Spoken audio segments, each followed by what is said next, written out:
Самат не болуп калган, бул стендапка чыгып дейт да. Кичинекеңизде бар беле ушундай кыял? Мен стилим ошол да. Кинонун бүгүнкү абалы. Биз кыргыздын эле киносуна барабыз, Голливудтук интернеттен көрүп алабыз деген дагы көрүүчүлөрүбүз көп дегендейчи. Менин кумирлеримдин дагы бири болчусуңуз. Жора деп койдук.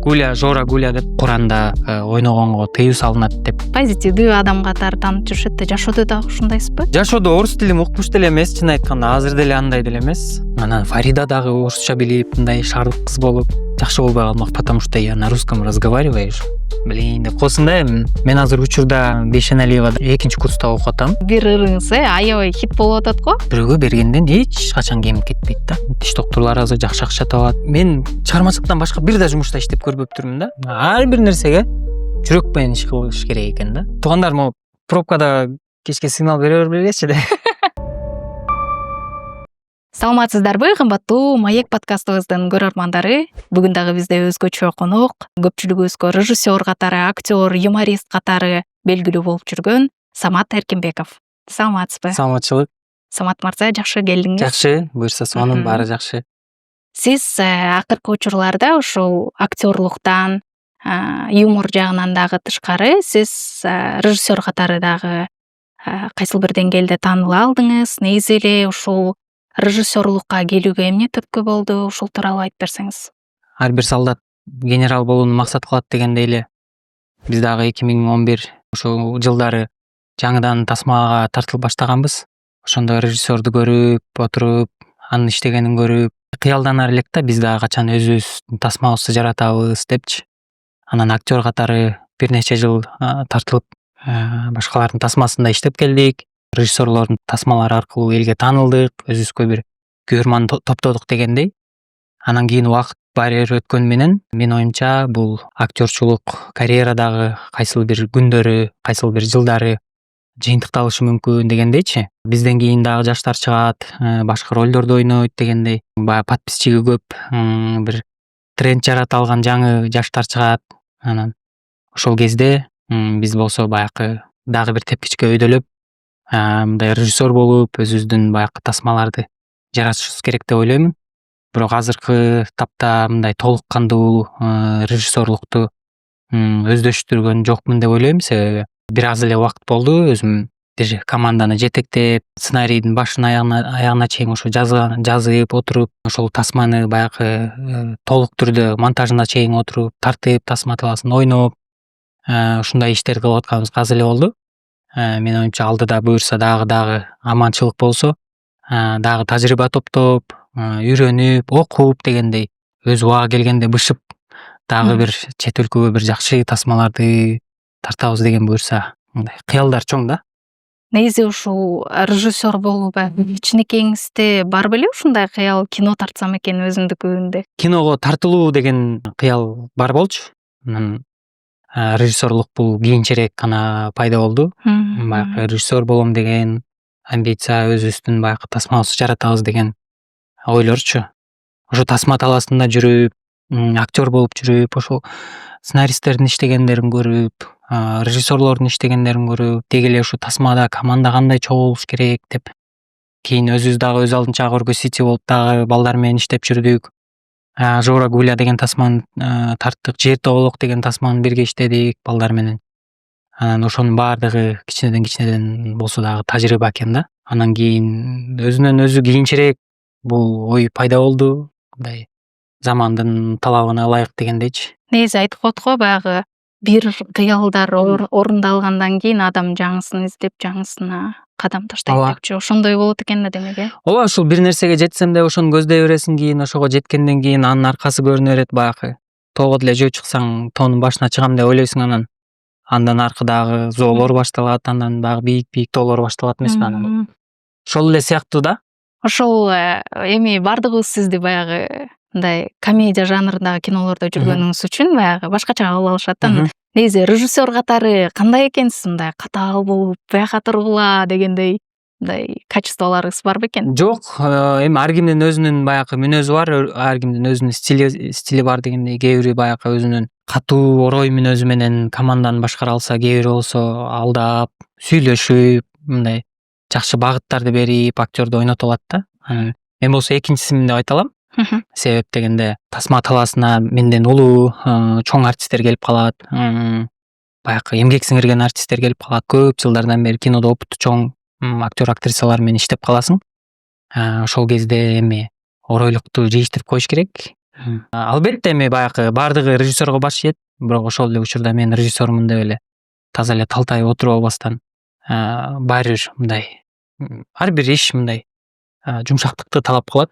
Гибкирээк болуш керек дегендей бир аз. Мен стилим ошол да. Жөнөкөй сөз менен урушканда деле бир аз мындай какшыктап урушуп коем. Ошондой да, өзү командам деле ошондой. Баягы сен жумуштан кетесиң, анан мындай тигиндей дебей, тескерисинче сүйлөшөсүң барып, балким бир нерсе жаман болуп атабы, үйүңдө бир нерсе болуп атабы, эмне болуп атат деп анын себебин билгиң келет да. Анан менде андай мүнөз жок, мындай урушуп кыйкырып, бакырып анан деген сыяктуучу. Көбүнчөсү ошо менин жардамчыларым бар, ошолордун баардыгысы ошо площадканы даярдап беришет, актерлорду даярдап беришет, баарын даярдап бергенден кийин анан келип отуруп сценарийди карап, актерлорду ойнотуп тартып көрөбүз да. Негизи эле баягы бизде мурун Акбар Кубанычбеков дагы конок болуп келип кетти эле. Анан ошондо Акбар агай мынтип айтат эле да. Ар бир мезгил баягы учурунда кино укмуш болгон мезгилдер болот, акындар укмуш болгон мезгилдер болот. Бул ушундай цикл депчи. Анан азыр негизи кандай цикл дейсиз негизи кинонун бүгүнкү абалы? Кино азыр менин оюмча пикке чыгып баратабыз. Кыргыз киносу баягы кандай десем, сандан сапат болот дегендей. Эми элестетиңиз, бир жылда 50-гө жакын кино чыгып атат да. Мисалы, бир айда мурда 4 кино чыкса, азыр 6 кино чыгып атат, кээде 7 кино чыгып кетет. Ошентип 50дөн ашып атат. Студиялардын саны эле бир 35ке барат болуш керек Кыргызстанда. Жеке студиялардын, киностудиялардын санычы. Анан кийин бул нерсе Кыргызстаныбызга, кичинекей Кыргызстаныбызга көп тыкылат, бирок көп болуп атканынан байкасак, мындай жакшы нукка кетип баратат да биздин кыргыз киносу. Сүйүүчүлөр кыргыз киносун көргөндөр көп. Биз кыргыздын эле киносуна барабыз, Голливудтукун интернеттен көрүп алабыз деген дагы көрүүчүлөрүбүз көп дегендейчи. Анан бүгүн ошол Кыргызстанда эле эмес, жалпы эле актер болуу үчүн талаптар, стандарттар негизи өзгөрүп кетти да бир канча. Азыр балким баягы сиз айтпакчы Инстаграмда подписчиги көптөр дегендей, пиар жакшы кеткендер, алардын актерлук баягы опыт деп коет го, ошондой болбосо деле актер болуп кеткендер азыр көп да. Негизи сиздер бул нерсеге ыңгайлашып атасыздарбы же мурдагыдай эле талаптар күчтүүбү? Жок, эми ар бир команда, ар бир продюсер, режиссер кино тартаардын алдында албетте бюджетин ойлойт. Биринчиден, кайра кандай бюджет чыгара алам ушул жерден депчи. Ушул тасма аркылуу эртең бүрсү күнү кыйналып калбаймынбы деген ой келет. Албетте баягы подписчиги көптөрдү издегиси келет, ошол аркылуу көрүүчү топтогусу келет, кассасын чоңойткусу келет. Бул нерсе замандын талабына ылайык эле деп айтсак болот. Ошол блогер аркылуу болобу же ошол адам аркылуу көбүрөөк аудитория топтосом деген. Бул биринчиси. Экинчиси, хайп болуп аткан адамды, тренд болуп аткан адамды тарткысы келет көп эле. Балким ошондон баягы жакшы нерсе чыгара аламбы деп ойлошот. Менин оюмча бул замандын талабына ылайык эле нерсе. Муну канча айтабыз, эмне кылабыз? Нормалдуу эле нерсе негизи. Нормалдуу эле нерсе. Себеби Россияны караңыздар, Казакстанды караңыздар. Кино көп тартылып аткан жерлерде ошондой эле болот, менин оюмча. Сиз эми бул режиссерлукка чейин албетте көп кинолордо ойнодуңуз. Анын арасында кино жаатында менин кумирлеримдин да бири болчусуңуз. Мындай башынан бери эле мен сизди жакшы көрүп, жакшы тааныйм да актер катары. Анан сиз ушул көп ролдордо ойнодуңуз, дээрлик ар кандай ролдорду. Анан ушул бүгүн кайра ушул ролду ойносом, мен ушуну башкача ойнойт элем деген роль барбы? Ал кайсыл ролду ойнодуңуз, кайсыл каарманды? Билбейм, анын эми мындай кийинки өкүнүчтүү эле боло элек. Себеби өзүм баягы потенциалым жете турчу, өзүм деңгээлиме ылайыктуу, өзүм күчүм жете ала турган ролдорду көп эле ойноп көрдүм. Кичинекей баланыкынан баштап чоң аялдыкына чейин ойноп көрдүк. Албетте баягы көрүүчүлөр, көрөрмандардан мисалы сен Гуляны ойногондо, ролун ойногондо мен жаңы актриса чыкканго, ушу кийин ушу караганда популярный болгон окшойт деп ойлоп жүрчүмүн, көрсө сен ойночу белең дегенде дагы көрөрмандар бар. Менин оюмча бул ошо да жеткизип ойногондун себеби болуш керек. Мындай ушуну ойносом мындай болуп калмак окшойт дегендей өкүнүч деле боло элек, чын айтканда. Бирок көрүүчүлөрдө деле ошондой болсо керек негизи, ар бир эле ролду жеткире эле ойнобойбуз. Ооба. Анан ошол Жора Гуля деген фильмде негизи өзүңүз да айтып калбадыңызбы? Ошол негизи аны ким сунуштады эле? Анан кандайча ал ролду алып калдыңыз? Бул роль өзүбүздөн эле чыккан. Башында бирөөлөр ошо реклама, жарнамалык видео заказ кылган биздин студияга ушундай деп, анан акчасын төлөп салган. Андан кийин тартып бериш керек деп жүрүп эле анан үйдө отуруп ушу идея башында ушу мага келип кетти. Мен аял болуп ойносом, Куба күйөөсү болуп ойносом, орусчан киши болсо, чачы тармак мындай ойсоңдогон бир эме болсом деп, анан сценарий мен жазып келдим да, баягы Вайндыкынчы. Үйдөн бир жака тойго ресторанга барышмак, анан шашып такси чакыра калышат. Ушу такси кызматынын жарнамасы болчу да. Анан такси чакырып коюп, такси эшиктин алдында күтүп атса, экөө шашып ушуп, тигинисин унутуп калып, Гуля мунусун унутуп калып, аялдар да болуп аткан. Анан күйөөсү жинденбей, болбойсуңбу деп, анан тойго экөө эшип эптеп барышат. Ошондой сценарий биринчи жазып келип, анан Кубага айтып бердим, Рүстөм экөөнө айтып берсем, блин, сонун экен, давайте ушу тартабыз. Кел анда тартарда, мындай жөн эле тартпай, ат коюп алабыз, грим жазатабыз, профессиональный грим жазатабыз ушуга. Чтобы ондой рекламный ролик болсо дагы ошону мындай элдер ишенип көргөндөй кылабыз деп туруп, анан ат коюп баштадык. Кандай ат койсок болот депчи, мындай бир башкача ат коелучу деп, анан Гуля деп, Гулипа беле ушундай болуш керек аты. Биртеке деген, анан Гуля деп кыскартып коелу, анан Гуля деп койдук да. Давай Жора деп коебуз деп, анан Жора деп койдук. Гуля, Жора, Гуля деп. Анан биринчи роликти тарттык. Кел ушул грим менен эле кайра келип отурбай дагы бир экөөнү тартып алабыз деп. Дагы бир эки вайн тартып алдык. Ошол гримди чечпей туруп, анан гримди чечип, анан кийин монтаждап видеону чыгарсак эле дароо бир 500 миңден ашып кетти просмотручу, миллионго жетип кетти да. Эми ал убакта Инстаграмда миллион алыш өтө оор болчу, Ютубта миллион алыш өтө оор болчу. Бирок негедир ошондой кетти, биринчиси кетти, экинчиси, үчүнчүсү аябай кеткенден анан рекламага көбүрөөк заказ түшүп баштады. Анан алар да тартып баштадык. Анан кийин кино деп элдердин комментарийлеринен өзүбүз эле окуп калдык. Ушуну кино кылсаңар сонун болчудан деп, анан ошодон анан кино башталган да. Анан бирок бул ролду мен ойнобогонума 3 жыл болду. Бул ролдон өзүм алыстап, көп чыгарбаганга да аракет кылам, өзүмдүн Instagram баракчалардан, YouTube'дан. Мунун себеби, бир гана себеби бар. Бул биз баягы мусулман өлкөдө жашайбыз, өзүбүз мусулман болуп, анча мынча болсо дагы мындай динден кабары бар адам катарында мен бул ролду ушул Куранда ойногонго тыюу салынат деп жазылгандыктан, мен ошону кийин кечирээк билип, бул ролду толугу менен эме жыйыштырууга туура келди. Канчалаган контракттар болду, контракт түзөлүү ушул жарнамалык роликтерге деп. Бир роликтин баасын бир $2000 чейин, $3000 чейин сунуштагандар болду, ушунча берели, келип эле түш берип кой биздин жарнамабызга дегендер болду да. Анан бирок ошого карабай жыйыштырууга туура келди. Бул биринчиси. Экинчиси, чыгармачылыкта бир эле роль менен баягы таанылып, бир эле атта калгым келген жок. Баягы тепкичтей өзгөртүп, бир аз нукту буруп, ар кандай ролго бургум келди. Ошондуктан аны бир ойнодук, жаптык болду, ошо менен калды да. Эми сизди камерадан көрүп, кинодон көрүп, элдер сизди эми мындай позитивдүү адам катары таанып жүрүшөт да, жашоодо дагы ушундайсызбы? Ооба, жашоодо позитивдүү элемин. Ооба. Бизде көпчүлүгү ушул айтып калат го, баягы камерада бул стиль, баягы роль ойнойм деп, жана жашоодо мен катаалмын дегендейчи. Мисалы өзүңүздүн үй бүлөңүздө кандайсыз? Үй бүлөдө сонун ойноп, жашынбак ойноп, кыйкырып бакырып, күлдүрүп, чыргап эле. Сахнада кандай болсом, жашоодо деле ошондоймун. Бирок эми анчалык тиги сахнадагыдай эле Гуля боло калып бир жерден Дорон боло калып анан деген сыяктуу нерсе жок. Ар бир тамашабыз деле өз орду менен, тамашалоочу жерден тамашалайбыз. олуттуу болчу жерден олуттуу болобуз дегендей.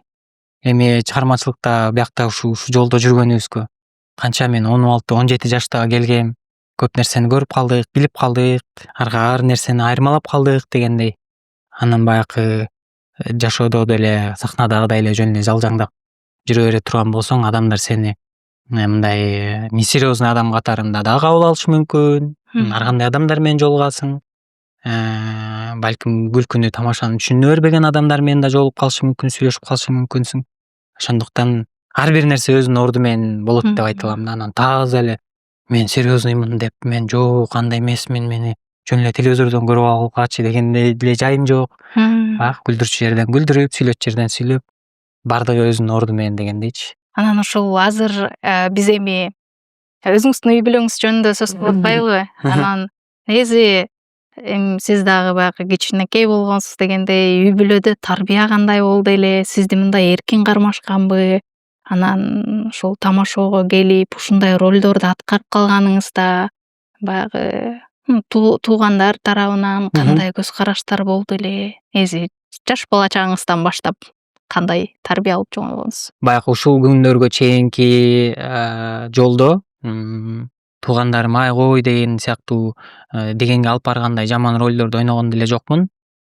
Болгону юмордо жүргөндүктөн тамашоодо кичинекей кыздын, кичинекей баланын ролун ойночубуз, орусча билбеген баланын ролун ойноп калчубуз. Ар кандай ролдорду ойночубуз. Тескерисинче туугандарым жакшы көрүп кабыл алышчу. Башында көп ишенген жок, токтотчу, тамашоо анан бирдеке дегендериңди жакшынакай иш кылбайсыңбы? Өзүңүн кесибиң медучилищада окуп бүтүрүп атасың, тиш жаатындасың, тиш доктурлары азыр жакшы акча табат.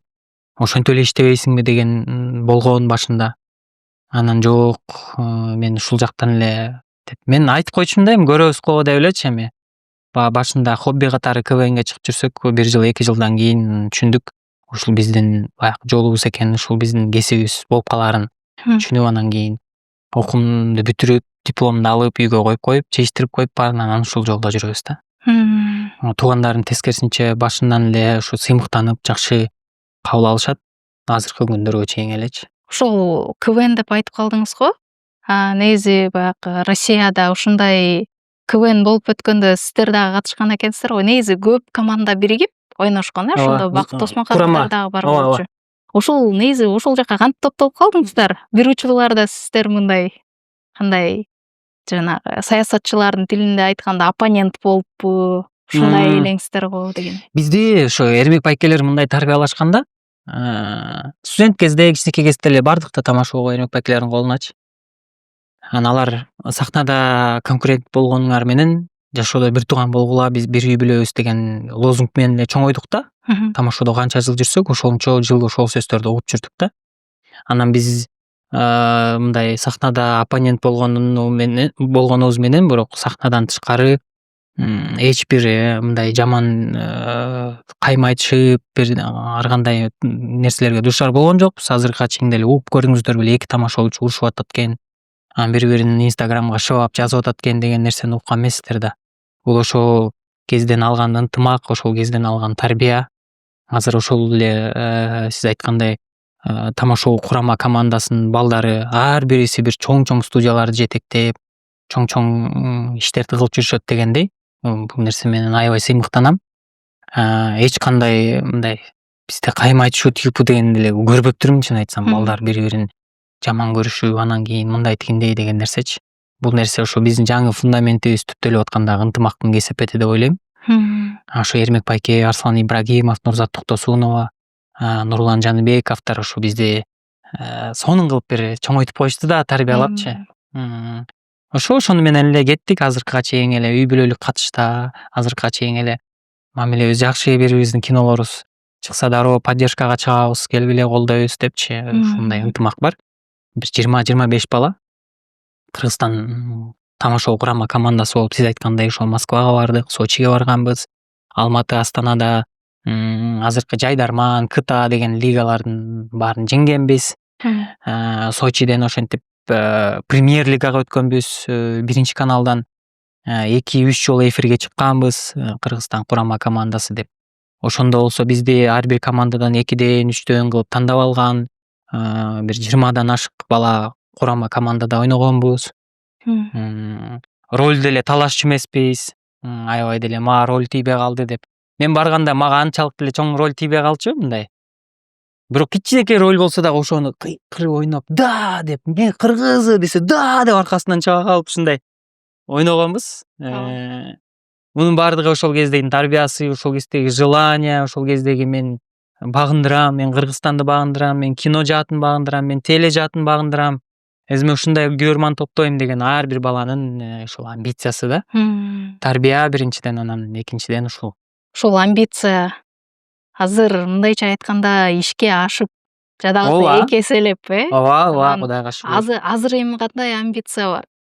Эми адамдын амбициясы өмүрү түгөнүп калгыча, суусу түгөнүп калгычакты бүтпөйт экен. Аксакал киши менен сүйлөшө келсең деле мен муну кылгым келет, мен мындай кылгым келет дейт. Азыр деле амбиция андан 2 эсе, 3 эсе чоңураак болушу мүмкүн. Ошол кезде Кыргызстанда өзүмө бир нече көрөрман топтоп алсам болду, машина алып алсам, үй алып алсам болду деген кыялдар болсо, азыр ал кыялдар дагы өзгөрүлүп, дагы бийиктеп, кино тартсак экен, ырларды жаздырсак экен, жаңы трендтерди жаратсак экен. Бир жолу трендке чыгып алгандан кийин ошодон түшкүң келбейт, мындай дайым жаңы нерсени издеңип, ушундай бир нерсе боло бересиң да. Мен эмнеге ошол нерсени айта кеттим, ошол Кыргызстан курама командасы деп ошондо түзүлгөнүңүздөрдү мен аны адашпасам 4 жолу кайра көргөм да. Аябай жаккан. Анан ошондо деген сиз айрым жерлерде сүйлөп атканда сиз орусчаны жакшы эле сүйлөйт экенсиз да, жакшы эле сүйлөптүрсүз. Анан бирок жанакы Дорондун дагы ролун аткаргандан кийин сизди мындай ошондой эл, ошондой кабыл алып калды. Негизи жашоодо кандай элеңиз, мындай орус тилиңиз? Жашоодо орус тилим укмуш деле эмес, чын айтканда азыр деле андай деле эмес. Бирок өзүмө жетерлик бир орус менен бир 5-10 мүнөт сүйлөшө алам. Андан ашып кетсе кыйналып кетем дегендейчи. Дорондо ойногон кезде чындап эле ошондой болчу мындай эми. Элестетиңиз, ак өргөдө кыргыз мектепте окусам, 11-классты бүткөчөктү шаар жака деле бир центрге деле бир жерге чыкпасам, ак өргөнүн ичинде эле жүрсөк, андан кийин орусчабым ошол кезде ошондой эле болчу. Ошол кезде өзүмдүн жашоо турмушум деле, студентмин. Болгон натурам ошол кезде ошондой болчу. Менин оюмча, болгон ошондой болгондой тарткандыгы үчүн элге ошондой сиңди, ошондой ишенди, эл ошондой кабыл алып, ошол тасманы, Топлесфаны эл жакшы көрөт дагы делечи. Анткени ошол жерде мындай нукуралык чыккан. Чыныгы балким орусча билген бир шаардык чачың кел деген бир баланы тарта турган болсо, балким эл ишенбей калмак, андай кетпей калмак ал тасмачы. Анан Фарида дагы орусча билип, мындай шаардык кыз болуп, Дорон болсо мындай айлык жигит болгондугу үчүн актер менен актриса да мындай контраст болуп, элдер мындай бир боор оруп карап, мындай ушул интсекен тинтсекен деген ушул кинонун ичиндеги сценарийге мынтип кирип, ошону болгондой тарткандыгы үчүн жакшы кетти деп ойлойм. Анан азыр эгер Доронун ролун ойносом, балким жакшы болбой калмак, потому что я на русском разговариваю. Хорошо же разговариваю. Ооба. Анда ошол кезде мындай мен өзүмдү ойнодум дебейсизби? Ооба, кандай болсом ошондой эле. Ошол кезде бир баш жагы жыртылган кичинекей бир жыртылыгы бар бут кийимим бар болчу. Ошол бут кийим менен ойногом. Болду. Мындай башка деле кийим алган эмеспиз. Үйдө болгон кийимдериңди алып кел деди. Болгон кийимдеримди алып бардым. Мону кийесиң дедим. Болду, ошентип кийип ойногом. Ошол мисалы актерлукту деле, тамашоо жагын деле жаңы баштап атканда эми баягы баарында эле финансы маселеси болуш керек да. Анан ошол кездерде сиздер мисалы айрымдары айтып калат, мага акчасы маанилүү эмес болчу депчи, мага бул жүрөгүмө жаккан нерсе болчу депчи. Анан ошондо финансы жагы кандай эле негизи актер болуп жүргөндө? Акча табуу жагы. Финансы жагын гонорарлар азыркыдай эмес эле. Бир аз эле болчу.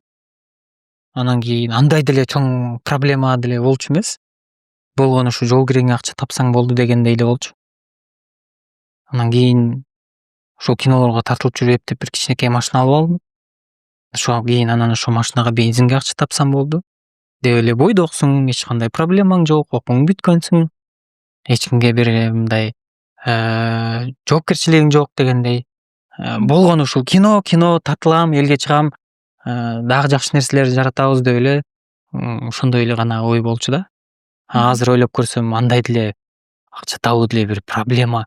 Эми жок болчу чындыгындачы эми мындай үйгө такси менен кетким келчү, машина менен, маршрутка менен эмес дегендейчи, ушул болгон проблемалар ушул болчу да ошол Демек кездечи. мындай ырахаттанып эле Ооба, иштегенсиз, бирөө киного чакырса анын ошо акчасын сурабай ошо кино проекттин ортосуна келгенде билесиң да, мен ушунча акча ала турбайм ушул кинодон депчи.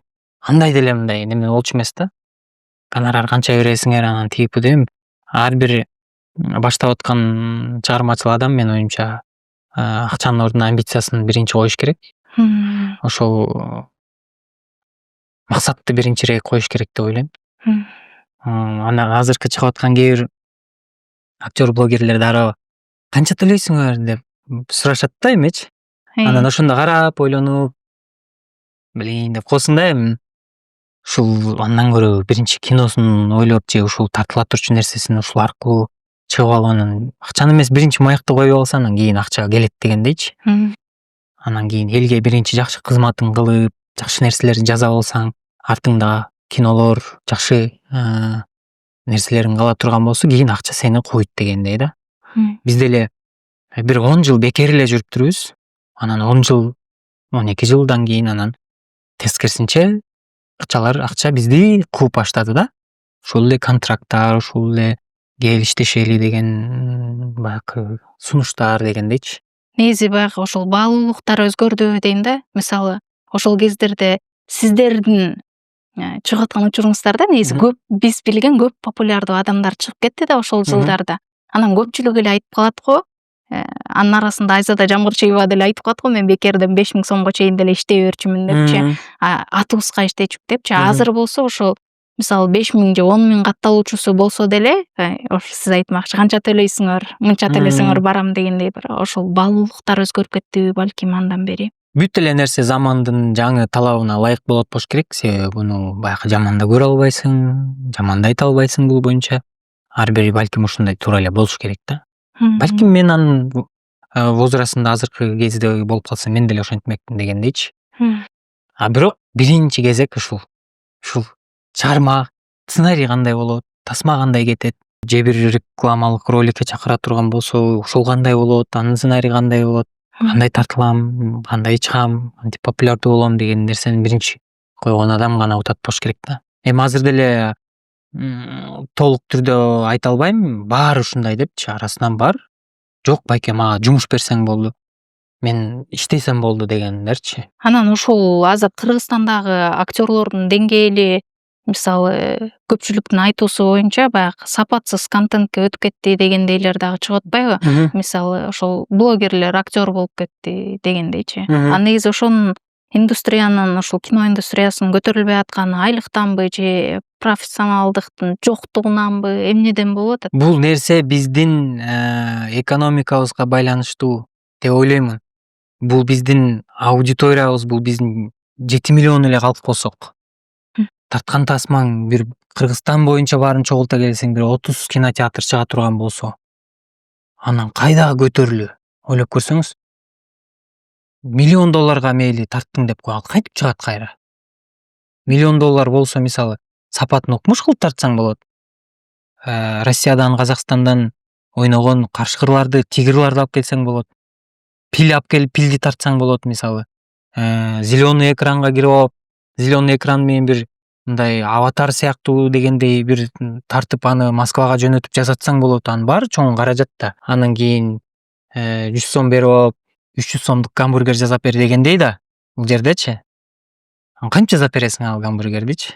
Эти кымбат болуп атса, салаты кымбат болуп атса, наны кымбат болуп атса, анан бул биздин өзүбүздүн элибизге, аудиториябызга жараша.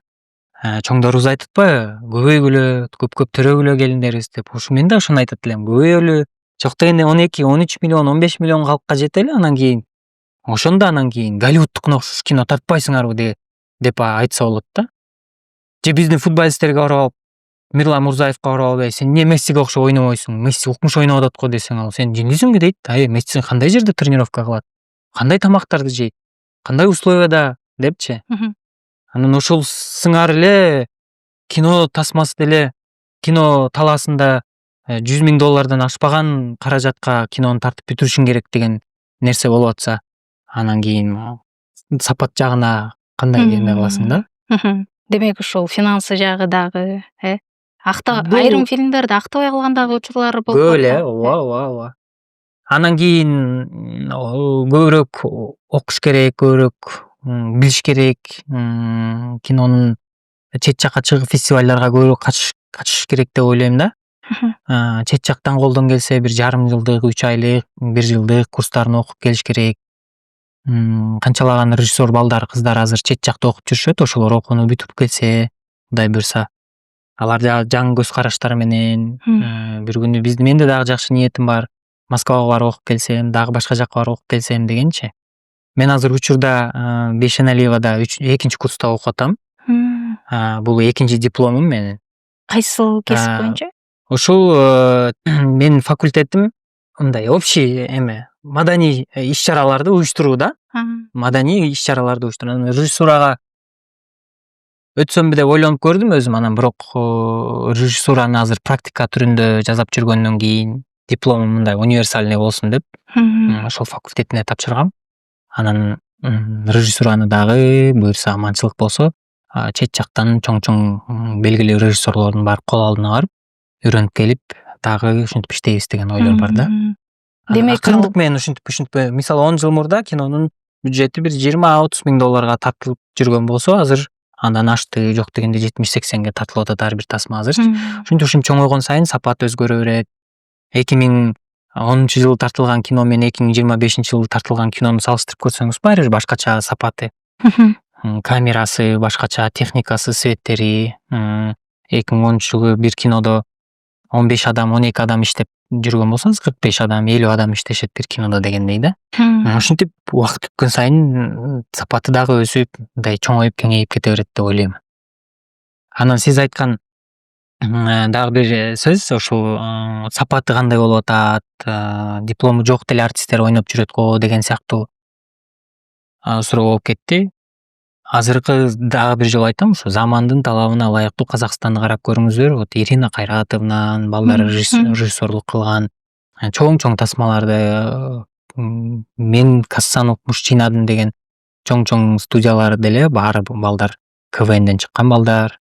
Негизи ушул КВНдин мектеби аябай бир жакшы нерсе экен да. Шоу бизнеске болгон бир мындай жаңы балдарды тартууланат экен. Россияныкы деле ошол көбү режиссерлору, азыркы таптагы хит болуп аткан, тасмасы хит болуп аткан режиссерлор көбү ошо түбү КВНден келген балдар десем болот да. Азыр мисалы сиздин айтып атканыңызда сиздер ал убакта орусча айтканда опыт топтоп калдыңыздар да. Камерада иштеп калдыңыздар, кичинекей кинолордон баштап өстүңүздөр. Менин айтайын дегеним, азыр блогер мисалы таптакыр кино жөнүндө түшүнүгү жок эле адамдар деле ойноп калып атпайбы?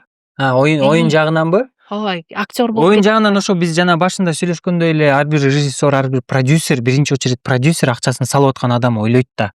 Мен ушул актерду чакырсам, ушуну ойнотсом канча түшөт мага депчи. Кандай келет, өзүм мактайынбы же карыз болуп калып эртең кайра Россияга кетемби карызымды төлөгөнгө дейт да. Ойлойт да ал делечи. Анан ошол сыяктуу эле жаңы чыгып аткан блогерлер, аудиториясы чоң блогерлерди чакырып тартып көрөт. Бир жакшы болуп кетиши мүмкүн, бирок кээ бир учурда ал блогер ишенген блогерине тартпай да калышы мүмкүн. Бирок мен ушунча убакыттан бери көргөн нерселерим, алган опытым бул актердун ойноткон адамдын аудиториясы подписчигинен эмес, бул ошол роль, ошол актерго, ошол адамга отуруп калгандыгынан деп ойлоп калдым да. Сценарий, биринчи очередь сценарий жакшы жазылса, анан ошол главный геройго ошол роль өзүнүн натурасына келип калса, отуруп калса, анан ошол нерсеге эл ишенип, кино жакшы кетет деп ойлойм да. Сиз ушул келечекте да мындай кандай десем, драма жагында ойногуңуз келеби? Ооба, ар бир эле актер ойногусу келет. Болот го, буюрса ойносок болот. Сунуштар түшүп атабы ушундай ролдорго? Ооба, сунуштар болот. Ооба, ойнойбуз буюрса. Анан сиз баягы кинолорду тартып атканда дагы мен бир байкаган нерсем, көбүнчө жанагы кино карындашты деле, агатайды деле тартканыңыздар да, сиздердики музыка менен укмуш алып кетти да. Мындайчы, негизи ушундай пиар жакшы экенби? Эмне үчүн мындай музыка менен алып кеттиңиздер? Экөөнү да тең. ар бир кинодо өзүнүн пиар жагын ойлонуп көрөсүң да, анан бир изюминкасы болушу мүмкүн, ошону алып чыгып көрөсүң да. Андан кийин мен анча мынча да ырларды жаздырып, өзүм дагы мындай капчыгыма ырларды толтуруп ушул чөйрөгө дагы аралашып калган аткандыктан ал жагын дагы көрүп көрөйүн дедим. Ушу кинонун ичине музыкаларын башкачараак кылып, өзгөчөрөөк кылып жаздырса кандай болот экен депчи. Анан эки тасмада тең биринчи музыкалары көбүнчө кино тартылып бүткөндөн кийин, монтаж бүткөндөн кийин анан музыка жазылат да агачы. А мен болсо тескерисинче жаңы мындай өзүмө үчүн эксперимент жасап көрөйүн деп, биринчи ошол сценарий жазып жүргөн кезде эле музыкасын ойлонуп, ушундай ыр жазылса деп, анан ал ырды жазып алып, анан ошол ырды кинонун ичине киргизип, мындай кийин эле кошуп коюптур деген кылган эмес, ошол тартылып аткан учурда ошол кино ыр жазылган турбайбы дегендей кылып, мындай бирдей алып кеткенге аракет кылып көрдүк да. Анан экөө Жакшы тең кетти. жакшы кетти, жаман болгон жок да. Баса ошол музыка деп айтып калып атыкпы? Музыка деп сиздин азыр деген бир ырыңыз аябай хит болуп атат го, Ооба. трендке айланып Ооба. кетти. Негизи ушундайды күттүңүз беле? Башка чет өлкөлүктөргө чейин бийлеп жүрүшөт го. Бул ыр 2019-жылы чыккан да, Кындыш деген ыр. Ошол кезде эле аябай Кыргызстанда билесиз го хит болгон. Ооба. Эч ким албаган просмотр алган. 50 миллионго чейин болуп, азыр 65 миллионбу канча болуп калды, 70 болуп калды да. Анан бул экинчи дыханиясы ачылды деп айтсам болот ыр. Анткени ырдын аранжировкасы, стили, анан аранжировка сведение деп коет, баягы голосду отургузуп тазалап жасаган, четко болуш үчүн деп, Иса деген бала ошо 6 ай жаза алган да бул ыр. Отуруп бир эки жумада эле бүтө калган эмеспиз да, ошону прям сонун кылып чыгарып, кийин Европа плюс дагы алган, ушуну өзүнө коюшкан да. Европа плюс жөн эле ырларды, кыргыздын жөн эле ырларын ала бербейт да, качествосы жакшы болуш керек. Анан сапатын аябай кылып жакшы жасаган Иса деген балачы. Ошо адиктер, кубалар болуп баары сөзүн жазганда дагы мындай заразный кылып, мындай тренд кылып кылалы деп жазганбыз да негизичи. Анан бирок мындай күткөн эмеспиз, дүйнөгө чыгып кетет депчи. Анан арадан бир 5-6 жыл өткөндөн кийин анан бул Кореядан башталды, Россиядан башталды. Тренд азыркы учурда бүт эле жак тартып атат. Күн сайын мага дайректке видеолор келип турат. Бул жаздырып, мына Турцияда, мына 3-4 күндөн бери Турцияда дагы аябай жакшы тренд болуп атат да. Бул ырчы. Анан күтпөгөн жерден болгондо сүйүнөт экенсиң, мурдагы эмгектериң кийин кайра. Качан билдиңиз? Бул тарап Биз кеткен. тараганын бир 2 ай мурун билдик го, ошол августтун аягында. Ушу сентябрларда башталды. Тренд ошол Кореядан башталды, андан кийин Европа, Россия, бүт дүйнө жүзү болуп келип, анан кечеден баштап Турцияда да тартып атышат да мунучу. Казакстан дегендей. Чет өлкөлүктөр дагы катталып атабы ошондон кийин? Жок, аны биз ырды айт экенибизди биле элек, бирок ырдын өзүнүн аудиосун угуп жүрүшөт да. Анан клиптин дагы просмотрлары бир аз көбөйдү болуш керек да. Клип дагы көбөйүп атат да. Демек бул эми жакында эле башталды да. Ооба. Дагы деле уланып атат. Балким кийинчерээк чет өлкөдөн дагы башкача сунуштар болуп калышы мүмкүн да. Ооба. Ал жагын да ойлонуштуруп атабыз азыр буюрса. Балким Кореянын бир продюсерлери менен сүйлөшүп, ал жакка дагы эме кылсак депчи, анан кийинки ырларды дагы ошо чыгаралыбы деп. Себеби Кындыштыр дагы биз группа болуп ырдаганбыз. Азыр балдар ар кимиси ар жерде иштешет. Анын баарын чогултуш кыйын дегендейчи. Эгер жакшы сунуштар боло турса, жакшы бир чоң контракттар боло турган болсо, балдардын баарын чогултсак болот. Кайра. Мен негизи ошол сиздин келериңизди билгенден кийин күн-түндө эле негизи буга чейин деле көргөм. Кайра көрүп интервьюларыңыздычы, анан көп ойлонуп, ошол алдыңкы бөлүккө көбүнчө ушул режиссер, кино жааты, режиссерство, анан үй бүлөңүз тарапты дагы кошуп берүүнү ойлондум да. Анан ушул арасында мен ошол кезде көргөндө дагы кызыгып койдум эле. Эми байкеңизге берген белегиңиз боюнча дагычы. Баягы өзүңүздөргө кылаардан мурун көбүнчө үй бүлөңүздү камсыздап, негизи ушул жак боюнча жубайыңыз ошол кезде кандай реакция берди? Ал деген чоң белек болду. Ушул жөнүндө айтып берсеңиз. Биздин үй бүлө элдикинен башкача экен да. Анан мен өзү негизи эле апам, атамдар ушундай чоңойткон да. Атам менен апам экөө аябай берешен адамдар болгон да. бир туугандардын баары эле биздин үйдө чоңоюшту студенттер бир дагы мындай эмнеге жүрөт деген сыяктуу ой жок да. Анан мен андай нерсени көргөн эмесмин да, андай туугандар келип калса жаман көрүп кетпейби деген нерсени укпаптырмын. Апаман да атаман да көрбөптүрмүн да. Мындай кең пейилдүүлүк деген нерсе келгиле болсо берет, колунда болсо берет. Апамдар деле атамдар деле ошо бир туугандарына берип, мал сал берип, машинесин алып берип, мындай жакшылык кылып жүргөнүн көрүп чоңоюп, мен жашоодо ушундай эле турбайбы жашоо, ушинтип бериш керек турбайбы деген эле аң сезим менен чоңойдум да. Анан кийин жубайым деле ошондой да. Мен бир күнү сурадым да, эмнеге мындай кынт дебейсиң дедим да. Машина алып берип атсам, үйүн берип, сен көзүңчү акча берип салсам туугандарыма, эмнеге мындай башкаларга окшоп эмне айтпайсың деп айтасың десем, мага мынтип жооп берди да Самат. Мен билбейм негедир ток үй бүлөдө чоңойгон экенмин, мен бир мындай ата энем бир нерседен кем кылбаптыр. Балким бир нерсеге кем болуп чоңойсом, кийин ичим таарып бербе деп айтат элем. Анан кийин бул сенин ишиң, сенин акчаң таап аткан. Үй бүлөлүк биздин баягы чогуу немебиз болсо дагы сенин каалооң болуп атат. Сен кандай ойлосоң, мен ошол нерсеге кошулам. Сен ошону туура көрүп атасың, демек туура.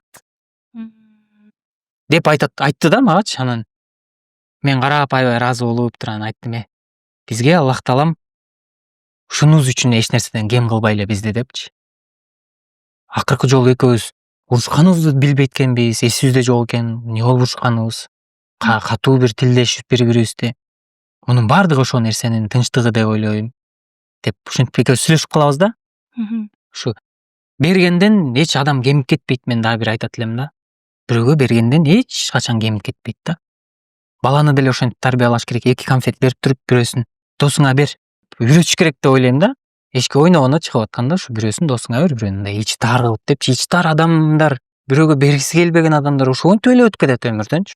Бирөөгө да бербейт, өзүнө дагы кийинен жашай албайт дегендейчи. Анан бул нерсени ар бир мындай түшүнүгү бар адам болсо, динден кабары бар адам болсо, ар бир адам кошулушу мүмкүн бул нерсеге. Бергенден эч бир адам кемип кетпейт да.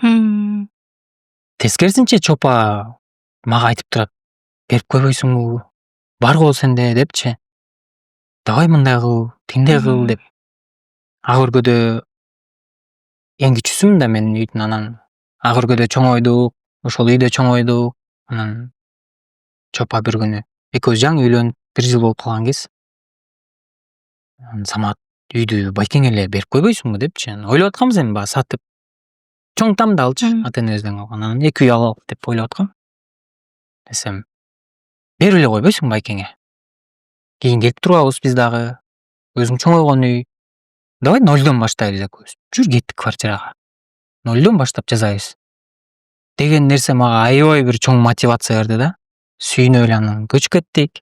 Өзүбүзчө катыбызды кылалы деп анан канча 1 жылдай убакытта квартиралап жашап жүрүп, анан кийин ушул нерселерге жетип отурабыз дегендейчи.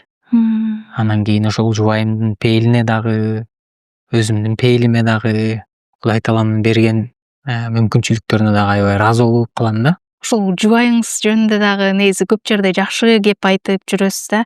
Анан дагы үйдө балким эркек башы, аял мойну болсо жакшы дешет го. Аркасында колдоп турса дегендейчи.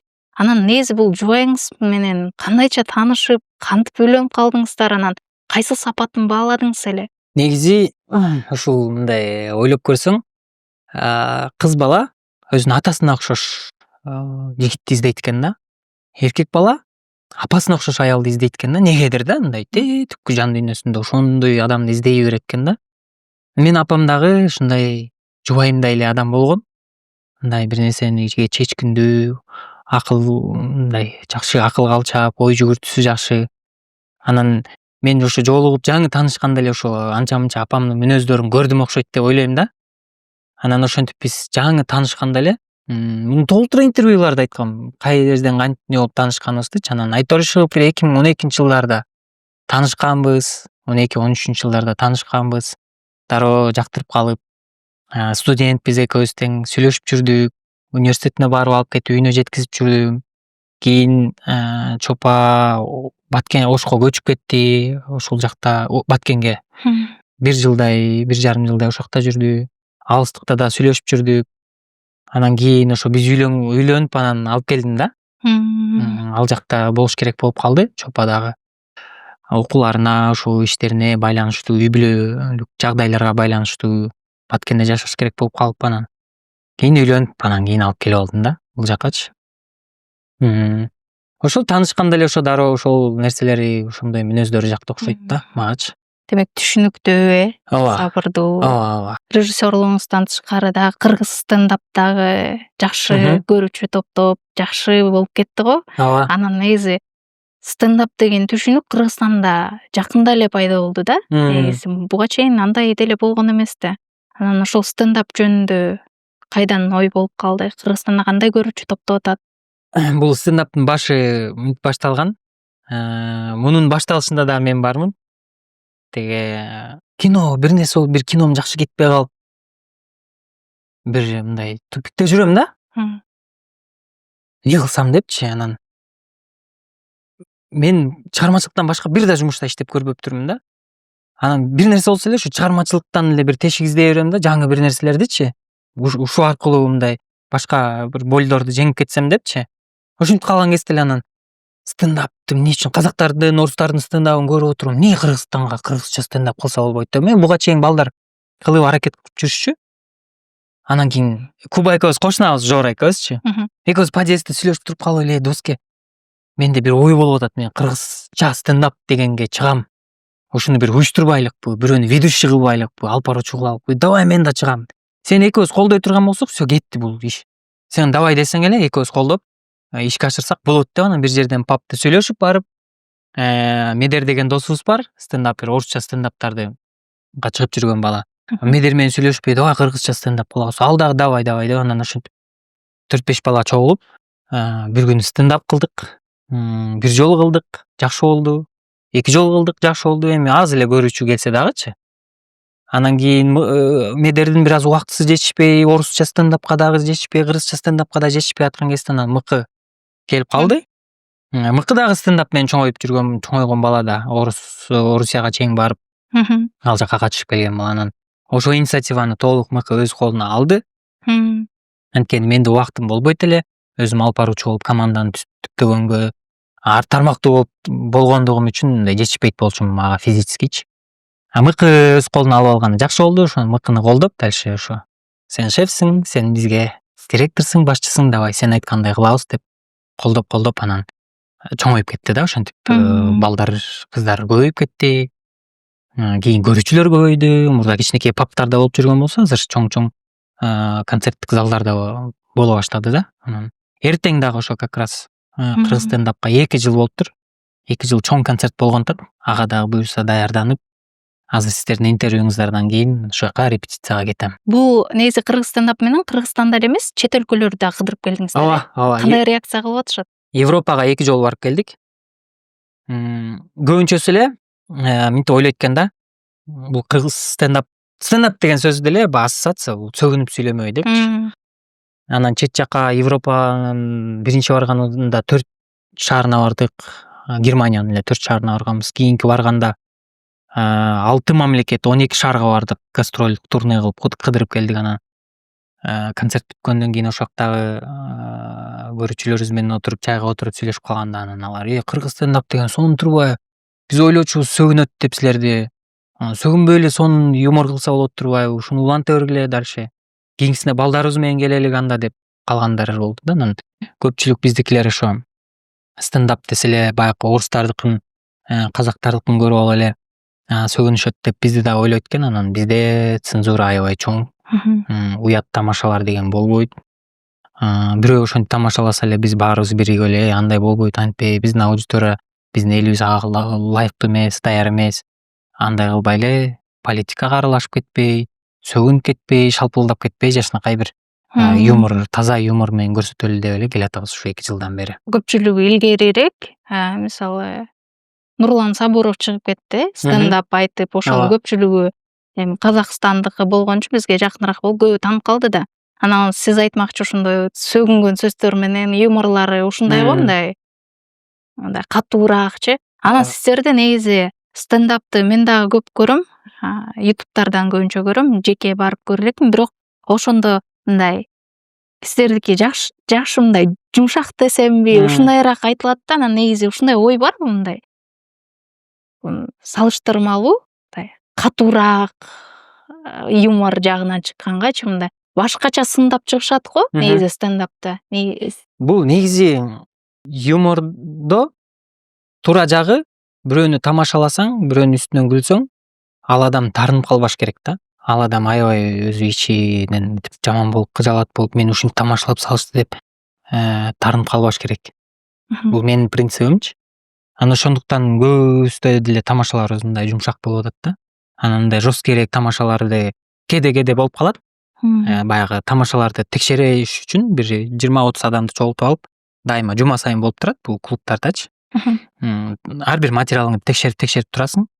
Анан кийин ошол материалдар чогулуп 3 жума, 3 жолу, 4 жолу, 5 жолу дагы ошондой открытый микрофондорго, ачык микрофондорго чыгып отуруп, анан материалың даяр болот чоң концерткечи.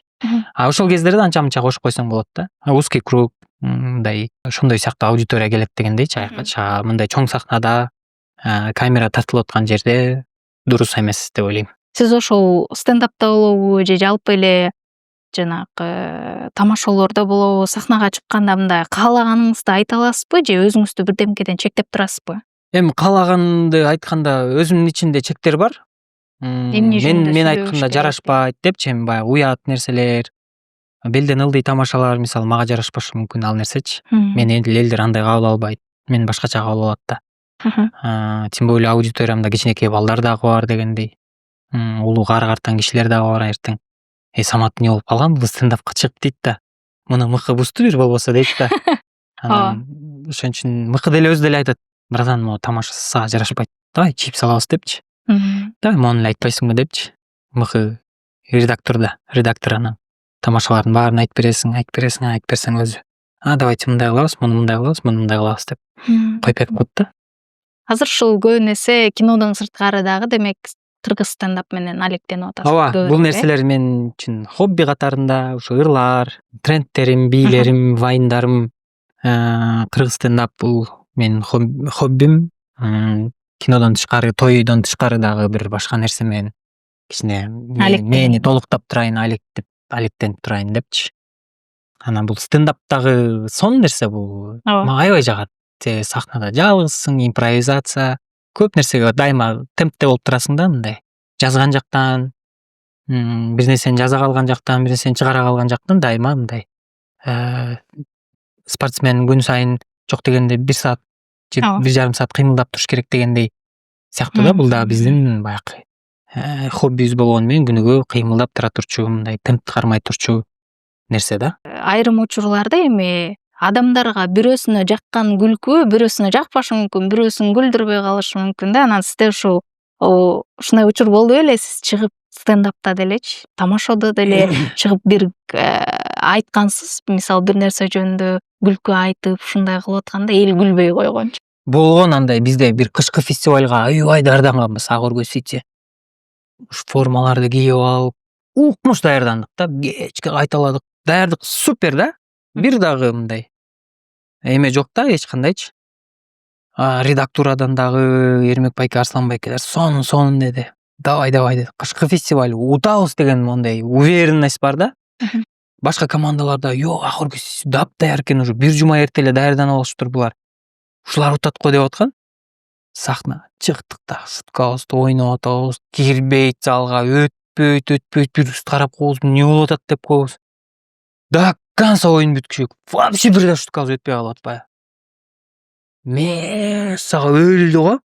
Ага чейин эптегип даярданып, реквизит чогултуп, прям вот деген акыркы убакытта даярданган команда утуп кетип атпайбы ошондочу. Деп анан ошондо дагы бир сабак болгондо аябай өзүбүзгө ишенбешибиз керек экен негизи депчи. Болгон андай такыр өтпөй калган андай. Күлбөй эле жюрилер деле таң калып эле буларга эмне болгон деген сыяктуу бири-бирин карапчы. Костюмдар, реквизиттер менен укмуш келип алганбыз, бирок билбейм, что-то башкача даярданып алган окшойбуз андачы. Ушундай ситуацияларда эмне кыласыздар? Башка бир немкелерди кошуп бересиздерби же? Кошконго аракет кыласың да, бир-эки аның да өтпөй атса, анан кой тынч эле ойноп до конца шығып бүтсө экен ушу тамашам деп эле эртерээк бүтүрүп кетсек экен деп калабыз. Мындай уялуу сезими болуп ооба мындай бирок даярдык жакшы да, анан даярданган боюнча до конца отбивать этип отрабатывать этип атып анан сахнанын аркасына барып алып анан эмнеге өтпөй калдык деп ойлойсуң. Ошол эле сыяктуу кино деле ошондой. Кинону укмуш жазып, укмуш тартып, укмуш элге өтөт болуш керек деп атсаң өтпөй калышы мүмкүн да. Анан кийин баягы неме деп айтат го, сөз бар го. Бай жеймин дейт куйрукту, Кудай берет буйрукту дегендичи. Анан ар бир нерсе өзүнүн буйругунан го дейм. Андай нерсеге сынбайсыз мисалы. Жок. Депрессия болуп кетишет го айрымдары. Эми болуп калышы мүмкүн, бирок чыгып кетесиң баары чыгармачыл адам болгондон кийин.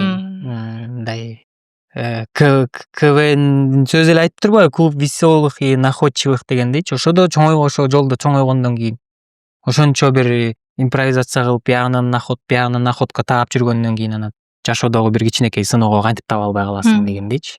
Негизи сиз ошол интервьюларда көп айтат экенсиз да, мен өзүм деле мындай бир тармактын адамы экенимди деле билбейм, мен тынбайм депчи. Мен ар жакта жүрөм деп айтканыңыз бар экен. Анан ошол кинодо ойноп, стендапка чыгып, рекламада жүрөсүз, режиссер болосуз. Негизи кайсынысы жүрөгүңүзгө жакыныраак, кайсыдан мен мындай жакшыраак профессионалдуу жактан мыктыраксыз? Ар тармактын өзүнүн немеси бар да, мындай жол-жобосу бар дегендей да. Той тармагынан күнүмдүк жашоо турмушуң, үй бүлөңдү камсыздоо, акчага келип турат ал жактан. Реклама деле тоже ошо сыяктуу. Вайндар бар, ал вайнды өзүң кызыгып тартасың. Анан кийин стендап деген бар, азыр айтып өткөндөй ушул кызык, ал дагы сен жазган тамашалар, логикалык ой жүгүртүүлөр менен айтып бересиң. Мунун дагы бир өзүнчө бир искусствосу бар стендаптыкы да, жөн эле чыгып эле бирдекени айтсаң күлбөй да калышы мүмкүн дегендейчи, өзүнүн баягы механизмдери бар дегендей. Анан ошону изилдеген, ар бир нерсени ошо иштеген процесс жагат да магачы. Ырды деле жазып атканда студияда отуруп, давай мондай кылабыз аранжировкасын, давай мондай бир нерсе кошуп коебуз, давай мондай бий кошуп коебуз деген ошол процесс жагат да, ар бир нерсе. Ушу мен кылып аткан иштин баардыгы өзүмө мындай жакын нерсе. Болгону бир нерсе мага жаккан жок. Бул бизнес деген нерсе. Көп чыгармачыл адамдар ойлошот, мен ушу чыгармачылыктын чыгарып бир бизнес кылып койсом, ушактан акча түшүп турса деп, анда кылып көрдүм да. Бир кофейня ачып көрдүк. Анан ал жак көп энергияң алат экен, творчество, чыгармачылыктан бир нерсе жазайын десең алыстатат экен ал нерседенчи.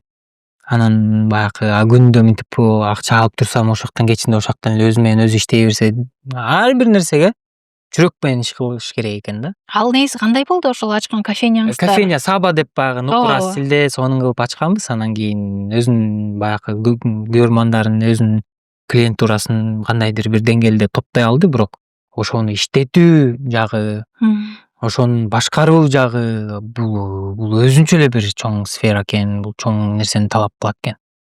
Анан Чопа дагы мага жардамдашам деп ал жакта администратор болду.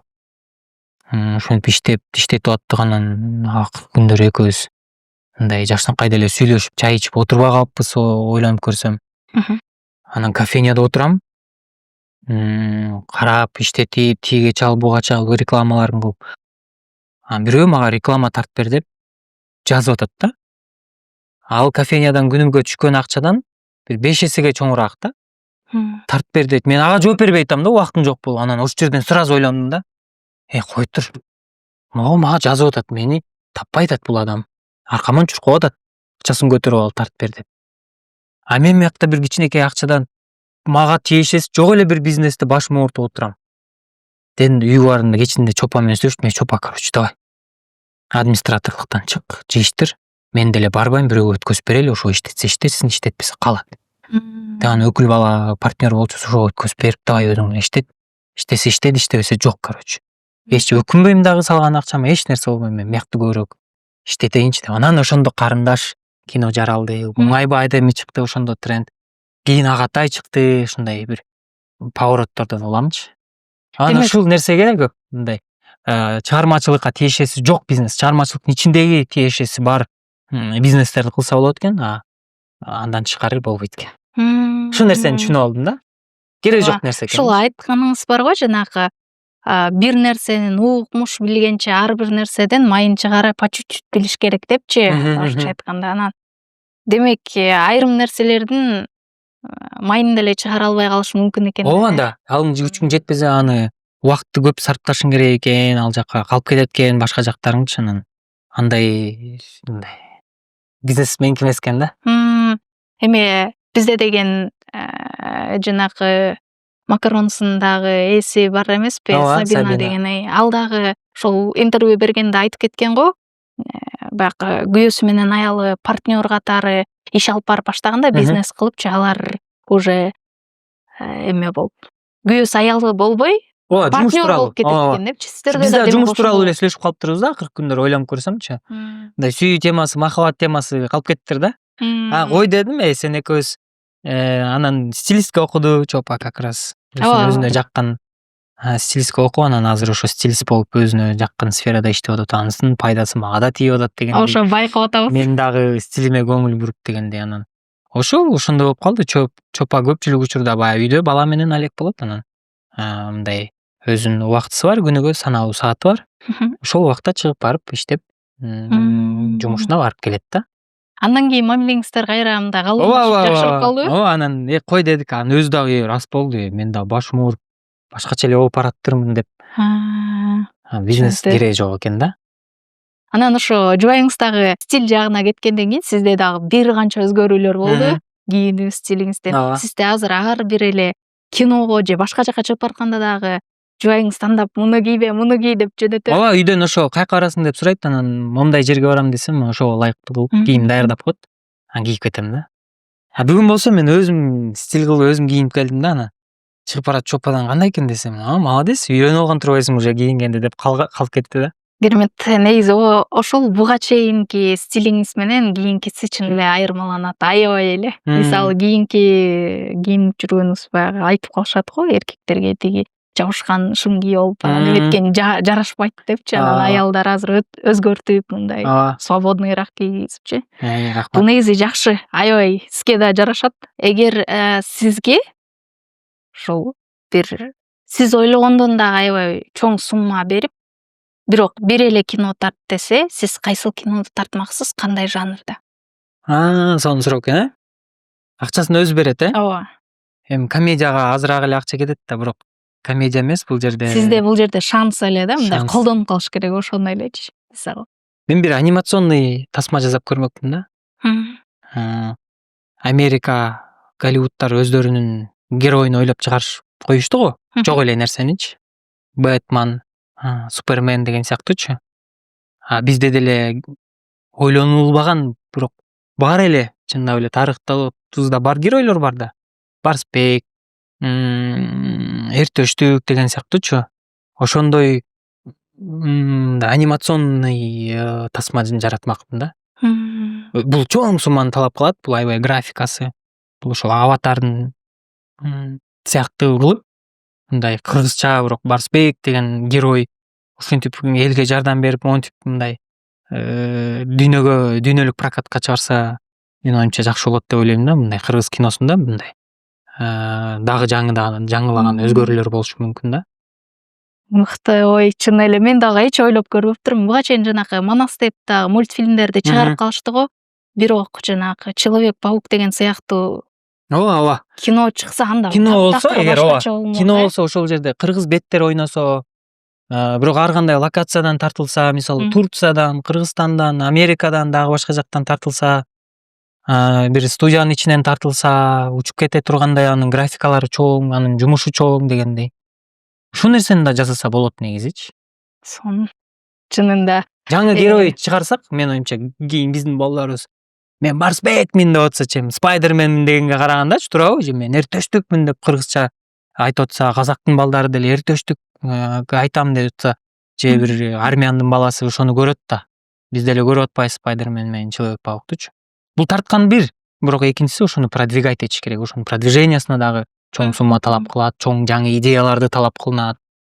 Жөн эле тартып коюп эле мына деп чыгарып койсоң, аны эл дароо кабыл албайт. Ошону элге даярдап, алманы түшүмдү алганда дагы сыртын жууп, жакшынакай кылып, бир пакетке ороп, бир ящикке салып, базарга алып чыгып, түздөп, жакшынакай жалтыратып анан сатасың го.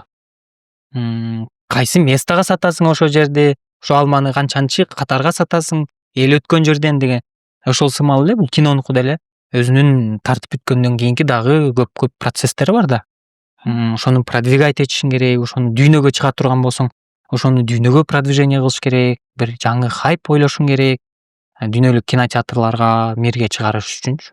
Анын жаңы контракттар керек, жаңы тааныш билиштер керек. Ал тараптан продюсерлер менен да сүйлөшүш керек. Чоң иши көп да. Анан сиз айтып аткандай ушундай мүмкүнчүлүк болсо монча миллион бергиле, мондай тартам деген ошондой жанрда тартмакмын да. Ой жүгүртүүңүзгө чынында баа бердим. Анан ошол кинодо деген азыр бизде негизи баягы Оскар ала турган фильмдер чыгып атабы, барбы? Же аны кандайча тартыш керек, кандай фильмдер ал жакка чыгат? Сизде ошондой ой барбы? Бул жерден эми мен баса белгилеп айтып кетким келет. Илгертен келаткан кыргыз фильмдеги, айтыш фильмдеги чоң режиссерлор бар. Алардын аттары азыркы учурда Кыргызстандын ичинде дайыма жаңырай бербегени менен алардын аттары чет өлкөдө кинофестивалдарда далай жаңырып, далай эме жеңиштерди, баягы номинацияларды алып келген күндөрү көп эле болот. Аны жалпы элибиз билбей да калышы мүмкүн да.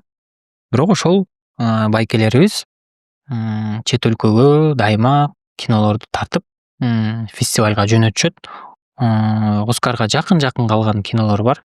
Мисалы Бакыт Мукулдун Атанын керези деген тасмасы бар. Ал кинону кыргыздар көрсө чозо скучный фильм деши мүмкүн. Бирок бул чет өлкөдө канчалаган номинацияны алган. Бакыт байке бир жолу айтканын билем. Бул тасманы биз Оскарга чейин алып барсак болмок депчи. Анын эмнеси тоскоолдук болду деп сурасам, Оскардын өзүнүн процедуралары бар экен. Жана мен айткандай эле ал жака да каражат керек экен. Оскарда деген 45 канча бир адам кинокритиктер бар экен. Ошол адамдар ар бир дүйнөнүн ар бир жеринде жашашат экен да. Ошолорду өзүң каражатыңа чогултуш керек экенсиң бир жерге. Ошолорго тасманы же үйлөрүнө алып барып тасманы көргөзүп берип кол койдурушуң керек экен. Так Оскарга номинацияга ушул кино жарайт, мен көрүп чыктым деген ошо бир 50-60 адамдан алыш керек экен да. Ошол нерсеничи, бирок ошонун баарына барып келиш, аларды тосуп алыш, алардын гостиницасы, самолету тияк бияк ошончо адамдыкын баягы алыш үчүн чоң каражат керек болот экен да бул жерге. Жок дегенде эле бир 300 миң, 400 миң, жарым миллион доллардай акча кетет экен да киноңдун тартканыңан тышкарычы. Аны мамлекет колдош керек, же болбосо бир чоң инвесторлор керек, же ошол компаниянын өзүнүн акчасы болуш керек. Ошого кетире турган. Бирок бизде ошол Оскардын деңгээлинде тартылган фильмдер бар, Бар чыгып атат. болгону ошол Берки Каннский фестивалдарды алган, мисалы мына биздин 1-1 студиядагы деле балдар деле Пусанга барып келишти, мисалы Кореянын Оскары деп коет анычы. Россиядагы фестивалга кечээ жакында эле дагы бир кино барып келди. Толтура эле фестивалдарга чыгып аткан тасмалар көп эле. Болгону ошону продвигать этиш керек, сүйлөшүш керек, жол жобосун билиш керек дегендейчи. Негизи азыр мамлекетибиз, президентибиз көп нерсени колдоп атат. Менин оюмча, алдыда эгер Оскарга татыктуу кино чыгып, президентке кат жөнөтүп, ушундай каражат керек болуп атат, бизге ошол Оскарга кетирип атабыз десе, менин оюмча дароо эле жооп берет болуш керек да, колдоп иштейт болуш керек. Ооба. Азыр деги эле Кыргызстандын ар кайсы тармактары өнүгүп атат. Бул баягы убакыттын өлчөмү эле го дейм, кайсыл бир убакта бул деле Ооба. чыгып кетет. Анан негизи Кыргызстанда кино тармагында сиз өзгөрткүңүз келген эң чоң нерсе кайсыл? Ошо жана мен айтып өткөндөй анимационный нерсе жака өтүшүбүз кызыгам да. Ошол жакка кызыгам да. Түшүнүктүү. Анан бизде деген конокторубузга дайыма ушул суроону узатабыз, беребиз. Адамдарга балким эстетип туруш үчүн Самат Эркинбеков азыр бактылуубу? Албетте. Бактылуу Эртең менен ойгонгон сайын, Алла, Кудайга шүгүр. Кудайым ушул түндөн мени аман эсен чыгарды. Эми ушул кечке чейин мени аман эсен кыл, түнгө чейин аман эсен кыл. Ушул ден соолугумду сонун кылып бергениң үчүн шүгүр кылам. Көзүмдү көргөзүп атканың үчүн, ушунча көрманым бар, ушунча мени сыйлаган адамдар бар. Ушундай мүмкүнчүлүк берип атканыңа шүгүр кылам, мен бактылуумун деп ойгоном, ойгонгондочу. Ошентип ойгонуп алсаң эртеден кечке чейин күнүң сонун өтөт, сонун жүрөт. биз адамдарга жакшы сөз айткандан эринет экенбиз да. Жакшы сөз, мисалы сиздин костюмуңуз сонун отуруптур да сизгечи. Рахмат. Сонун отуруптур да, мындай чачыңызга, өзүңүзгөчү. Ушул сыяктуу сөздөр жок дегенде 1-2 кыздарга эмеспи, эркек бала болсо ошолорго брат, отсуң иштеп экен деп койсоң, ал бала кечке чейин сонун настроенияда жүрөт да. Өзүбүздүн маанайыбызды, өзүбүздүн күнүбүздү ушинтип баштаганыбыз жакшы болот да. Анан башталганда эле пробкага түшүп энең брайын тияк бияк деп сөгүнүп кыйкырсаң болду, уже кечке чейин сенин маанайың өлдү да. Демек, Ошондуктан мен азыркы учурда бактылуумун, Кудайга шүгүр, көз тийбесин, ушинтип эле жаркылдап биздин көрүүчүлөрүбүзгө, кыргыз элине, кийинки келаткан муундарга жакшы нерселерди, позитивный нерселерди, жакшы тасмаларды, жакшы видеолорду, олуттуу, жакшы маанилүү интервьюларды берип жүрө берсек, анан бул биздин аркабызда кала турчу нерсе да. Керемет. Негизи жакшы айтып кеттиңиз. Демек биз бактылуу болуш үчүн өзүбүздү алгач эртең менен турганда бактылуу экенимди айтып, анан ал бактылуулукту айланаңдагыларга дагы чачып турсаң. Өзүң бактылуу эмес болуп ойгонуп атсаң, анан бирөөгө кантип бакыт бересиң? Балаңа кантип бактылуулук бересиң? Жубайыңа кантип бактылуулук, бир туугандарыңа кантип бересиң дегенди. Ошон үчүн биринчи өзүбүздөн да. Жакшы. Керемет. Анан бизде блиц суроолор деп коет, баягы бат суроолор. Бул жерге сиз ооба жок же болбосо бир сөз менен бир тарапты тандап жооп берсеңиз болот. Комедия же драма? Комедия. Театрбы же кинобу? Кино. Эң күчтүү актер Кыргызстандагы? Баары Аскат Байкени айтышат. Аскат Байке да күчтүү, бирок Болот Тентимишев. Эң сулуу кыргыз актрисасы? Мээрим Атантаева. Өкүнгөн ролуңуз? Өкүнгөн ролум Здравствуй, папа деген кинодо драманы ойногом, ошол. Кайсы режиссердон сабак алмаксыз? Биздикилерденби? Руслан Байке. Дүйнөлүктөнчү. Биринчи Руслан Байкеден сурамакмын да. Дүйнөлүк режиссерлордон кимге барсам депчи. Жакшы. Таптакыр, тартпай турган жанр? Боевик болуш керек. Тартып көргүңүз келген тема? Акыркы учурларда ошол комедиялык мелодрама деп ойлонуп жүрөм. Баш тарткан образ? Баш тарткан образ кыздын ролу. Азыркы учурда баш тарта баштаган. Самат Эркинбековдагы эң чоң талант бир сөз менен? Эң чоң талант бул адамгерчилик деп ойлойм. Бул да таланттыкка кирет. Талант, аябай таланттуу болуп туруп, адамгерчилигиң жок болсо, сени эч бир режиссер чакырбайт, эч бир командага иштеп кирип, же бир эч нерсе иш кыла албайсың. Сиз адамгерчиликтесиз. Чоң рахмат. Сиз азыр жалпы коомчулукка болобу, айта турчу сөзүңүз болсо кайрылып алсаңыз болот. Туугандарым пробкада кечке сигнал бере бергилечи де. Не дейт элем, ушунча 1 сааттан ашык интервью болду. Бул интервьюну башында эле өткөрүп салгандар да болушу мүмкүн. Мына ушинтип аягына чейин көрүп да олтурушу мүмкүн.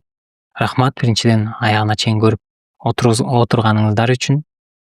Кыргызстаныбыз биз экөөбүз сүйлөшүп олтургандай эле, өнүгүп аткандай эле дагы көп өнүгө берсин.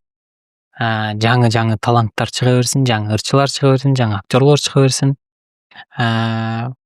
Кыргызстандын маданияты өнүгө берсин, себеби маданият күчтүү жерде эли да күчтүү болот.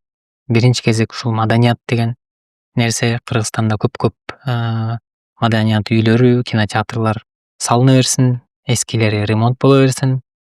Ар бир үйгө бейкутчулук, ким кайсы тармакта иштебесин. Ошол тармактагыларга жумуштарыңыздарга ийгилик. Ошол бар болуңуздар.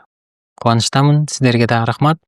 Ушундай бир кенен чоң площадка түзүп берип атканыңыздарга эл менен бирге ушул аракет кылып, мен жөнүндө изилдеп, кандай суроо берсем деп деген даярдыгыңызга да рахмат.